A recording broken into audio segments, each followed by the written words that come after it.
స్వప్న విషయంలో ఒక షాకింగ్ సంఘటన జరుగుతుంది. అయితే ఈ అరుణ్ స్వప్నకు కనిపించి, ఇక స్వప్న తనని చూసేంత వరకు కూడా అక్కడే చేతులు, కాళ్ళు ఊపుతూ స్వప్నని రెచ్చగొడతాడు. అయితే ఇక అరుణ్‌ని చూసి కన్ఫర్మ్ చేసుకున్న స్వప్న గబగబా అరుణ్‌ని పట్టుకోవాలని అనుకుంటుంది. ఒక పక్కన కనకం మిగతా వాళ్ళు ఆపుతున్నా కూడా ఇప్పుడే వస్తానని చెప్పేసి అక్కడి నుంచి బయలుదేరి ఇక అరుణ్‌ని ఫాలో అవ్వడం మొదలుపెడుతుంది.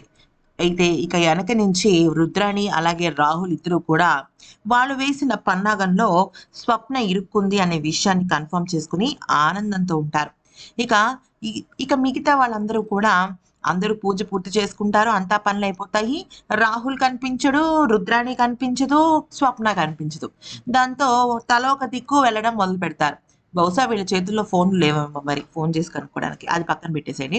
అయితే ఇక అరుణ్ వెళ్తుంటే తను కడుపుతో ఉన్నాను, గర్భవతిని అన్న విషయాన్ని కూడా మర్చిపోయి స్వప్న గబా అసలు ఆల్మోస్ట్ రన్నింగ్ రేస్ లాగా పరిగెడుతూ ఉంటుందన్నమాట.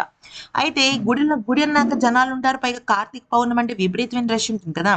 ఇక జనాలందరూ ఏంటంటే స్వప్న నడుస్తుంటే ఎదురు తగులుతారు. తగిలేసరికి తను గిరగిరా తిరిగి కరెక్ట్‌గా త్రిశూలం మీద పడిపోతుందనమాట. అయితే ఇంక చివర కొనకి ఇంక పడిపోతుంది అనుకునే టైంకి స్వప్నను అపర్ణ ఎనక గట్టిగా పట్టుకుని లాగుతుందనమాట. అంటే ఒక రకంగా స్వప్నని, స్వప్న బిడ్డని ఇద్దరిని కూడా అపర్ణ కాపాడుతుంది. ఒక గట్టిగా వెనక్కి గుంజుతుందనమాట. గుంజేసరికి ఇక స్వప్నతో పాటు అక్కడున్న వాళ్ళందరూ షాక్ అయిపోతారు. కానీ ఈ రుద్రాణి అలాగే రాహుల్ ఇద్దరు మాత్రం అదేంటిది ఛ! ప్లాన్ ఫెయిల్ అయింది అన్నట్టుగా ఉంటారనమాట. అయితే ఇక స్వప్నను అందరూ తిడతారు. ఏంటి ఆ మాత్రం జాగ్రత్తగా ఉండలేవా? నీకసలు సెపరేట్‌గా చెప్పాలా? అది ఇది అని అంటూ ఉంటారనమాట. ఇక స్వప్నేమో అపర్ణకి థాంక్స్ చెప్పి, అది కాదు థాంక్స్ అత్తయ్య నన్ను నా బిడ్డని కాపాడారు అని చెప్పేసి అంటుంది. Thanks aunty అంటుందనమాట.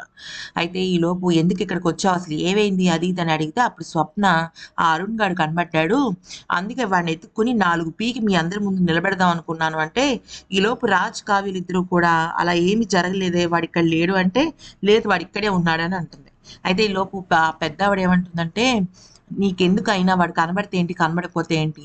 నువ్వు 2, 3 నెలలయిన తర్వాత డీఎన్ఏ టెస్ట్ చేయించుకుంటా అన్నావు కదా!